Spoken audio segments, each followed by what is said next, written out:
பத்திமையை கூப்பிட்டதுக்கு ஏசப்பா நின்னாரு. சரி, அதுக்கப்புறம் என்னப்பா நடந்தது சொல்லு.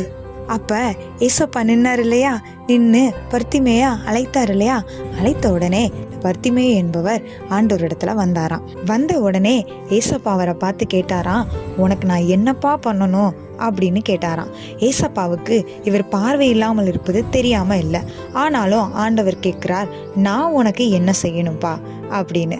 இந்த உலகத்துல நான் உனக்கு என்ன பண்ணணும் அப்படின்னு கேட்கிற ஒரே ஆள் அவர் மட்டும்தான். இந்த உலகத்துல வேற யாராவது நம்மளை பார்த்து கேட்பாங்களா நான் உனக்கு என்ன பண்ணணும்னு? யாரும் கேட்க மாட்டாங்க. அவர் தான் நம்முடைய வாழ்க்கையில கேட்பார். அப்ப பர்த்திமேயு சொன்னாராம், ஆண்டவரே, நான் பார்வை அடைய வேண்டும் என்று. உடனே ஏசப்பா சொன்னாராம், நீ போகலாம், உன் விசுவாசம் உன்னை ரட்சித்தது அப்படின்னு சொன்னாராம்.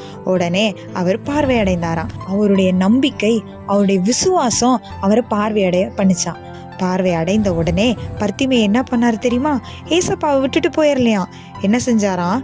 ஏசப்பாக்கு பின்னாலேயே குடுன்னு போனாராம். அப்ப இன்னைக்கும் அநேக நன்மைகளை நம்முடைய வாழ்க்கையில ஆண்டவரிடத்துல இருந்து பெற்றிருக்கிறோம்ப்பா.